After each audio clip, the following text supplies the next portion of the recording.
Hey there, and welcome back to Blue Grit Radio. This is your host, Eric. I just want to take a moment to say thank you for tuning in. Thank you for the downloads, sharing this out, whether it's on your social media or to your peers.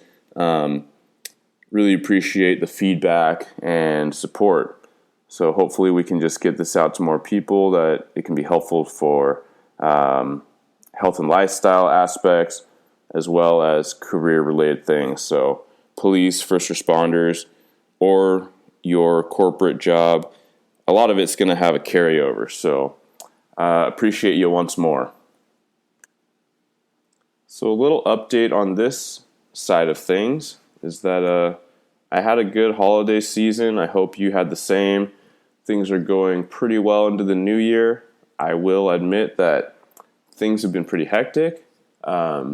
Work-life balance, I'll preach it, but it's one of the biggest things I need to work on as far as maintaining my stress levels, as far as creating boundaries at home and when I turn work off. I will say it was something I was very aware of as far as my role in recruiting for the past 8-ish months, and really trying to do everything I could and keep building momentum and building up my team and team of helpers, whether they're directly in my unit or outside of my unit. So it was a calculated risk, I guess. And I think for a lot of us out there, awareness is key, but sometimes we do have to take calculated risks for limited amounts of time in order to accomplish significant goals. So I definitely learned a lot from that. And it might even come out in the form of a podcast like this, or a blog entry, or an article, as far as, us being in first responder world, feeling that dial getting turned up a little too high, needing to toggle back, and how to plan that and negotiate that. Because really, at the end of the day, what's going to be most important is that balance. And to be frankly honest, we do identify strongly as first responders or emergency personnel or our corporate badass warrior job. But really what we should be is husbands, wives, daughters, sons, parents, friends. Our relationships really do need to be a primary focus, or the primary focus in life. So before I spend too long talking about that and digressing, let's circle back to what I've been up to and updated things on this side of the house. So after our recruiting campaign went really well at my department, we got just about all staffed up. We had like one vacancy, and then, things happen, life happens, and of course people have their own life plans and shifts in what they're doing, but so we're just hovering around a few vacancies, which is still crazy, awesome, super grateful. A lot of agencies out there are, facing, anywhere from 10 to 25%, maybe 30% vacant. So we are extremely fortunate. I'm extremely fortunate to have been able to work with a team of people specifically for recruiting, hiring backgrounds, and that's not just my full-time people. That was a lot of people on overtime and supplemental duties and just coordinating all that. So if you're in that boat, if your department's in that boat, recognize there is a lot that can be done outside of the full-time world. And that's really where I'd hedge a lot of my success, was creating that unified vision and coordinating all the resources you have. And I think the same could be said of law enforcement challenges in general, is that it's not so much what you have on paper, but it's how you can coordinate those efforts and tap your resources, identify resources to effectively problem solve, to create and innovate. That's something that's really hard for us in law enforcement, because we see things through one lens. We're generally trained through one lens. We're generally told one thing through one way. That's the way it's always been. That's the way we've always done it. So just to challenge that narrative, whatever industry you're in, is going to be super crucial. And it's going to be super helpful. It's going to really elevate you and your team's performance past what all your peers are doing. And that's essentially what we saw and what we've been able to experience. So if you have more questions about that, whether it's your team, your agency, like feel free to shoot me a line, whether it's on Instagram at Blue Grit Wellness or bluegritwellness@gmail.com. I'm here for you. So really this whole project, this whole endeavor is to be a resource and help everyone achieve what they need to achieve. So that's a little bit on the hiring update for those that are curious or those that know what I've been doing because you're close personally or professionally. There's a quick update because I do have some thoughts on it and I'll share that out. But with our agency's recent success in hiring and my team's success, I have absorbed an extra hat. So pulling double duty, supervising our hiring and recruiting unit as well as our training unit. And that is historically, and it still remains to be, and some may argue it's grown. I'll argue it's grown into a larger endeavor. So you hire all these people and now you got to train them. And past that obvious block of training, onboarding, field training, regionally in Washington State, we're encountering a backlog as every agency is getting caught up to hiring, or they're getting more traction. They're getting new recruits hired on. That's awesome. We're moving the needle in the direction we need to be. But our state academy cannot accommodate the sheer volume. They lost a lot of TAC instructors for various reasons. The last couple of years, some TAC instructors being the academy instructors. And so they're getting back up to speed. Classes are limited. And now we have, months, some even like the greater part of a year where they are with our agency and they're on payroll, which is fantastic. There's a lot we can do to train them, but fact of the matter is we really need to get them into academy to advance their progress significantly, and then their training progress for serviceability and operational needs. So also shoot me a line if you have that kind of experience in your state or your area, because I have some thoughts as how we can strategize that and how we can work through that. But yeah, it's a very unique type of issue, but you might be able to say that for law enforcement for the last few years is that we've had a lot of unique, unconventional, unprecedented issues. And so we're going to need to come up with some unique, unprecedented, unconventional solutions, right? So that's problem solving. But I do want to summarize by saying my situation is not unique to a lot of law enforcement in general, right? There's a lot of units that were shut down or condensed in my department and others. And so as far as pulling double duty, this is not at all intended to be, a wine session. It's really what all cops have been doing for the last few years is some version of double duty, whether your crew is half staffed on the street and patrol, then you are obviously doing some version of double duty, carrying a lot of extra weight, detective units being condensed down. I have a friend who works at a large agency in the area, and his detective unit is essentially just a filing unit. So what that means is, someone makes an arrest the day prior or overnight, and then you're literally just scraping the paperwork together like a glorified secretary.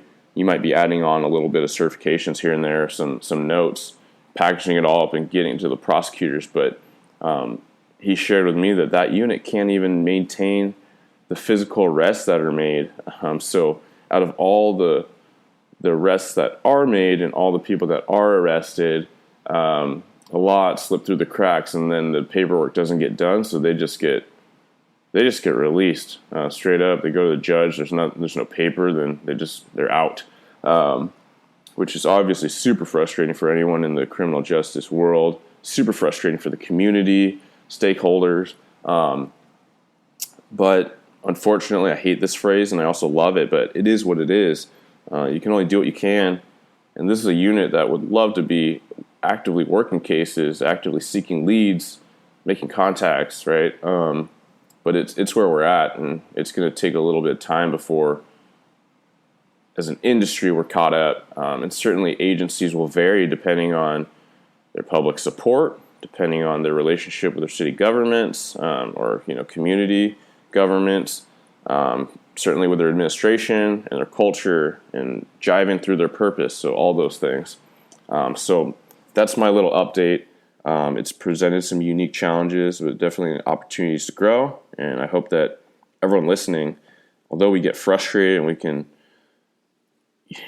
want to pull our hair out at times, just recognize there's opportunity in all these challenges. You're not alone. Your situation is not unique to yourself or to your agency. So we have this shared challenge, and we can definitely come up with shared solutions. Okay, so without further ado, this episode and some subsequent episodes will be part of a series focused on interviews. So my experience, my expertise comes from the side of public safety interviews, and even if you're not in the public safety world, there should be some crossover. You may hear that. There should be some themes that would be helpful to you or people you know. So, let's get into it. So, my experience, like most people's, involves both sides of the table, right? When I was first coming into law enforcement, I had interviewed for a couple jobs, but not a ton. I was a young man. I got hired at 21, so, literally just about as young as you can be. Some people might be in a state where you can get hired on at like 19 or 20. So that's crazy because, let's be real, when you're that young, you're basically a child. And so the key for law enforcement is trying to find the most mature children to join the ranks at that age. I do say that with a chuckle. I joke. There are some outliers that are like absolutely fantastic interviewers, but beyond that, they're fantastic candidates. They bring a lot to the table with the limited time they've been on this earth. But let's be real. I think for all the successful law enforcement professionals out there, even firefighters and other industries, if you came on young and your peers came on young, that it was a bit of a dice roll, and that's not to be ageist. That's just facts, right? We all make mistakes. We're still developing at that age. So as far as evaluating judgment, evaluating decision-making, impulse control, that is very critical. That is not the same environment as evaluating a 35-year-old or 42-year-old, right? So I will say I came in as a young adult, and there was a lot learned. And one of the biggest things was misperceiving what the hiring agency or the organization wanted or what they wanted to see. So one of my first tips is do your homework. Do your homework about the agency. Do your homework about the industry. So if you're listening to this, you're trying to get into law enforcement, then you're ahead of the curve. But an example of that was my first couple oral boards for police. I didn't know anything about police. I didn't know anyone that was in police. I didn't know anyone that was, that had parents in it as far as people to reach out to in my personal circles. So I was really going in with a ton of assumptions, which is why I underperformed significantly in my first oral boards. So I perceived police to be very militaristic, which we are paramilitary. There's no doubt about that. But that led me to decide to be super robotic. It made me be pretty stoic presenting. I wasn't really emoting. I wasn't showing a lot of, pizzazz or spark in my responses. I was a bit, RBF, pretty monotone. And I apologize if I'm coming off monotone, but the kid's asleep. So I'm trying to be mindful of that. Hashtag dad life.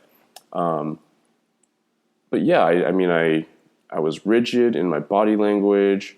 I cut my hair super short, like I buzzed it for the first time in years. And so, and if you know me, that just made me look even more like a child at the time. So, all to say all these things, like the first main thing was just not being aware of the landscape and not doing my homework appropriately. Doing your homework doesn't mean just reading the website and what they say on their city or department content. That's a part of it, right? You should know something about the agency you're looking at. But in this day and age, doing your homework means reaching out to someone. Certainly, if you have people in law enforcement circles or in the community that you know or you have a nexus to, yeah, absolutely reach out to them. But in this day and age, you should really be reaching out to the agency and finding out if they have a contact, a recruiter like me, or my buddy, my boy Brian, right?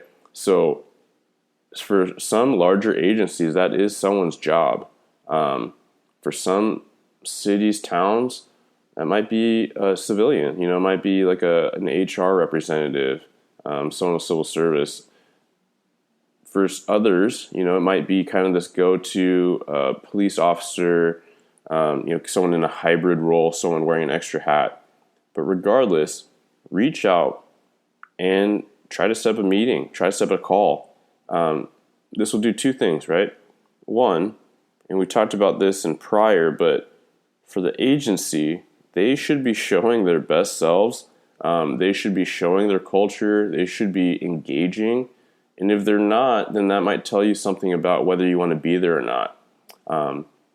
But whatever information you get back is going to be super useful information, right? So even to not get a response back from City A, that's meaningful information for you as you start forging the path of your career. If you hear back from Agency B that same day, that says a lot, right? There's been multiple email threads that came to me and Brian, and we sent a reply all within minutes, and we laugh at each other, and then we'll text or yell through the wall or down the hallway like, okay, we need to communicate that better, like who's got what response, right? But we just are so in it, and we've been so plugged in and just responsive, right? And that's what we need to be. That's what law enforcement for you on the hiring side, that's what you need to turn up to, right? If you're going to get the candidates away from your neighbors, you got to be first. You got to be hungry, right? So it's sales 101. That's just hiring, just in general, like recruiting a team, like just think about it that way, right?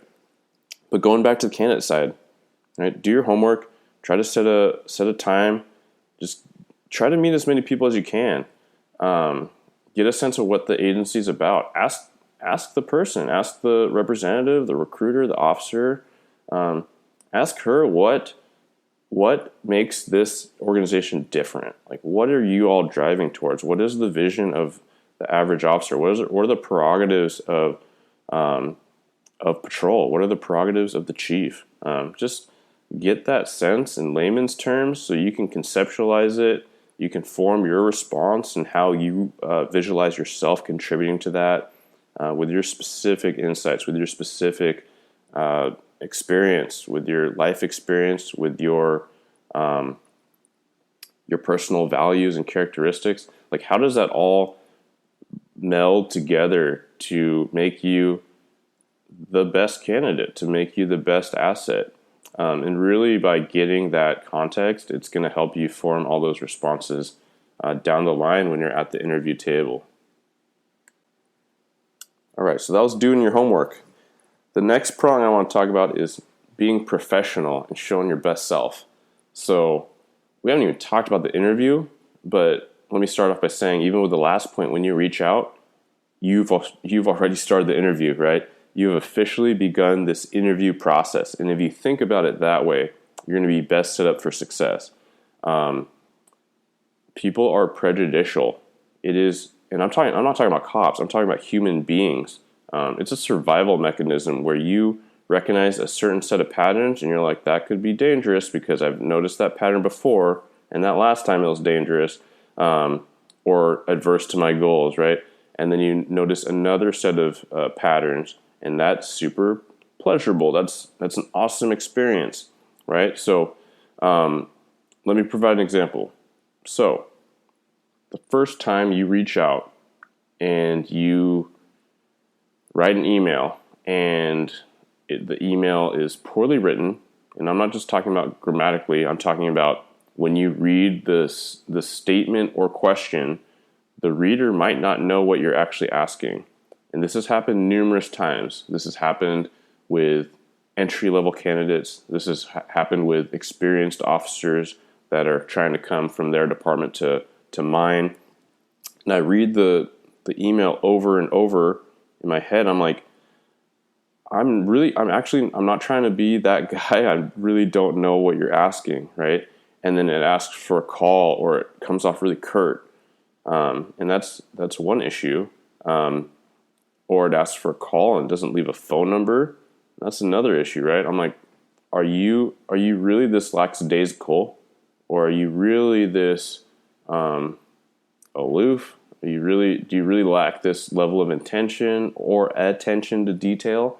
And these are the things that would make someone start forming an opinion about John Doe, Jane Doe, right? And you're just a name in an email at that time.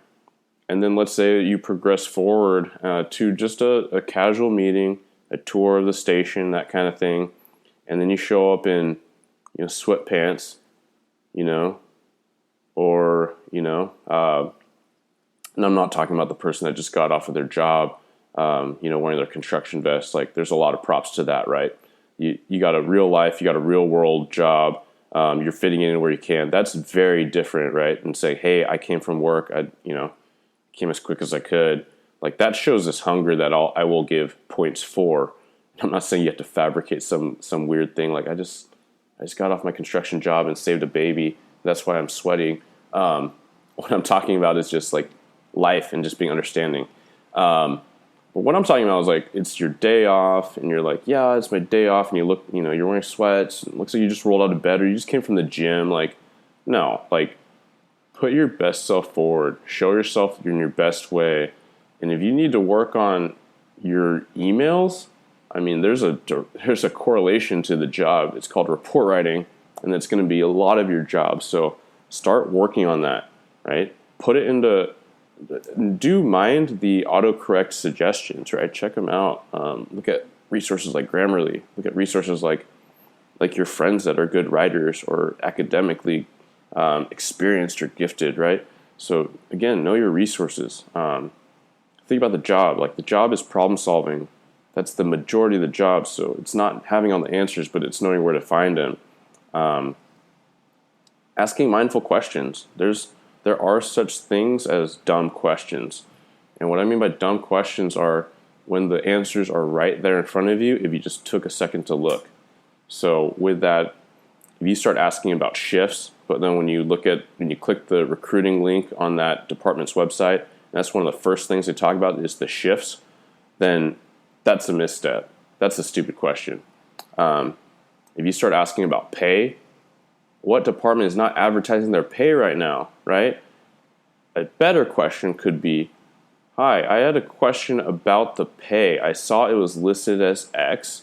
I wanted to clarify what other additional pay, additional specialties, or rates, or supplemental opportunities, like overtime. I was just curious what that looked like for your department, right?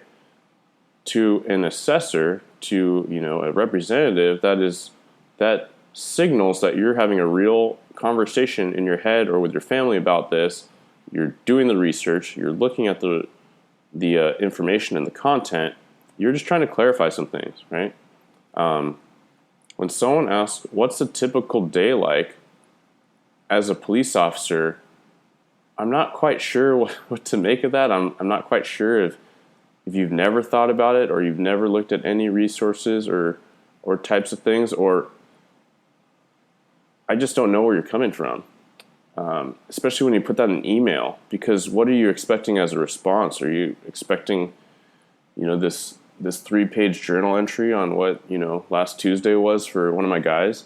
A better question might be, hi, I know that I looked at your department. I live relatively close to the area. It seems that y'all are busy.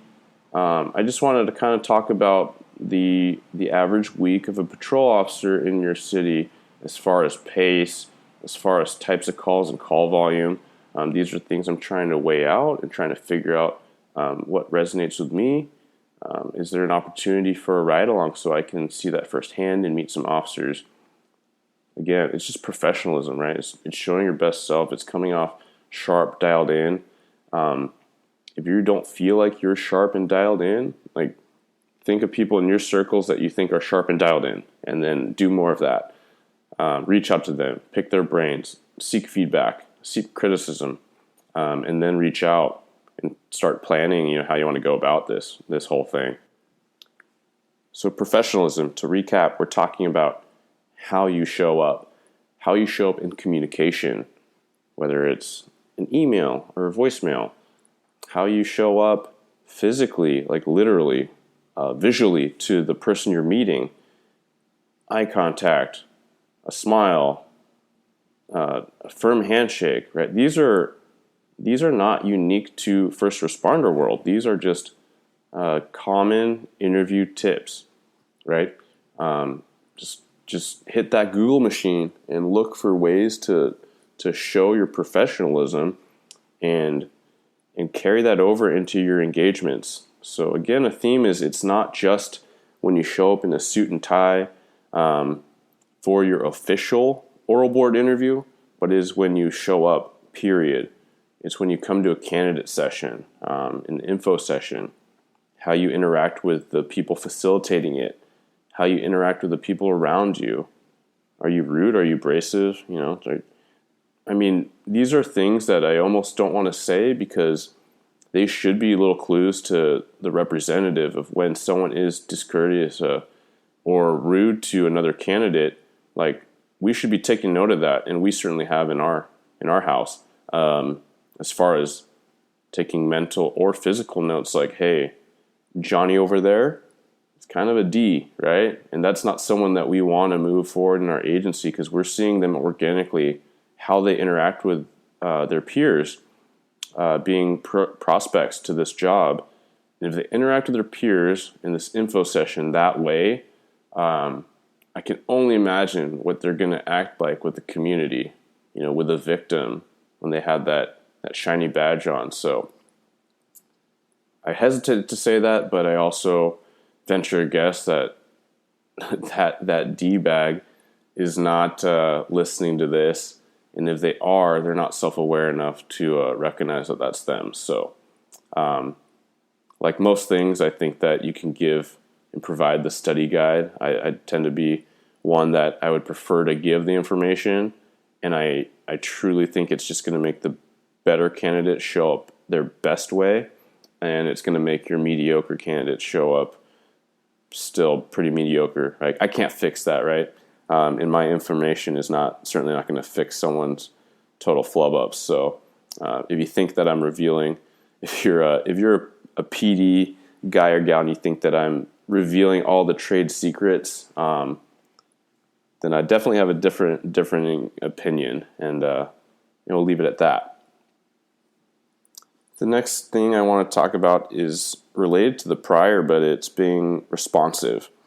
I'm not talking about setting up your cell phone reminders or notifications for every time a recruiter or an agency rep gets back to you that you got to quick fire it back. You have a job, you have school, or you have your family, right? But just during business hours, once or twice a day, check your correspondence.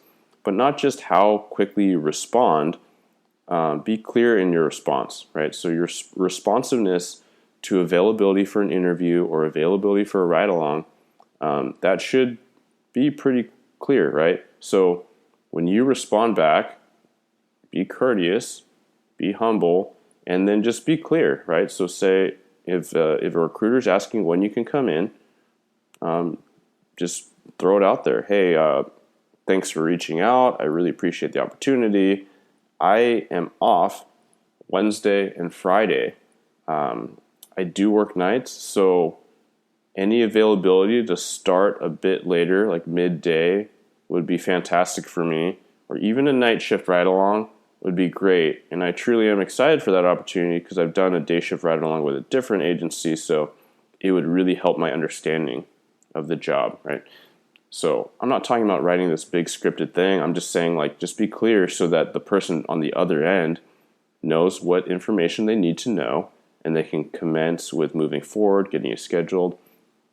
Because the contrary would be like, oh, I'm free these days. Like, okay, like, cool, let's do it Friday morning. It's like, oh, I work nights, so Friday morning really won't work for me. I mean, I guess I could take some time off. Is that my only opportunity? Sorry, I wasn't clear. And you go back and forth and back and forth. Like, no, you can nip that in the bud if you're just clear from the get-go. Okay, the next thing, and possibly the last thing, to keep this to a controlled length, because like I said, we're going to have other episodes for this series about interviewing specifically, but I want you to think about who you are. And this is not supposed to be a crazy existential exercise. It can be if you're into that and you go there, but really I want you to think about who is Eric, right? What have you experienced? What have you done? What do you bring to the table? Why do you want this job? Why do you want this career? Or some people would call a calling or a way of life. Why do you want to be part of this culture? And for first responder world, for public service, that is a bigger, and it's not to be like this like value thing or this like, I don't want to elevate or put it on a pedestal compared to another job. There's certainly a lot of very meaningful service related jobs. What I mean is that there is an impact, right? There are so many things that I've gotten from law enforcement, but there's so many things I've given to law enforcement, and some of that I'll never get back, you know? And I try to think about and I try to flip it, and I think that for the most part it's there, right? So even the stress and the danger I've experienced, I have received the gift of more clear perspective in my life and how I want to continue to live my life with and for others, with and for my family, for my kid. Like, there's no doubt in my mind that I'm a better man. I'm a better father. I think I'm a better person because of the things I've experienced by way of the job and what I've been able to do with the job and the people that have uplifted me, my peers, the people that have led me, and the people that I lead, and the people that I work in a team with. Like, I think all these things, but when you're coming into this, I think that's crucial. You think about that and just really recognize where you're coming in. It's not hard to tell when some people come into the interview process and it's just kind of something that they've thought about and just kind of something they've tried and just kind of this or kind of that. Like, really do that soul searching, really dig deep, and maybe you just haven't practiced articulating it in your own mind or in your own words. And so maybe that's a conversation with your loved ones, your buddy. Maybe that's journaling, right? Maybe that's talking out loud in a format like this. Just record yourself on your phone and just kind of just let the verbal vomit come out. Like, why do you want to do this?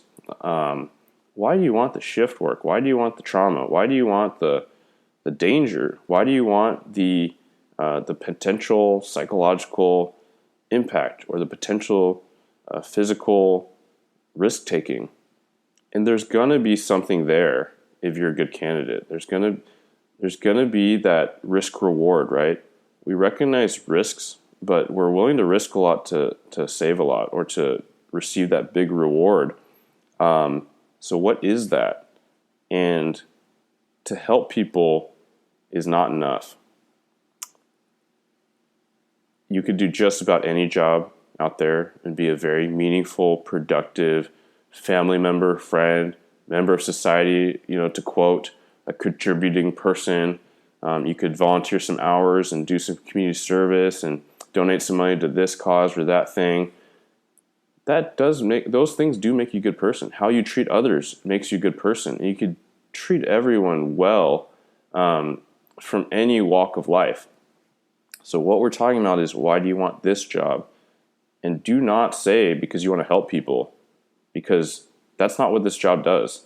That's like a sliver or a theme in this job.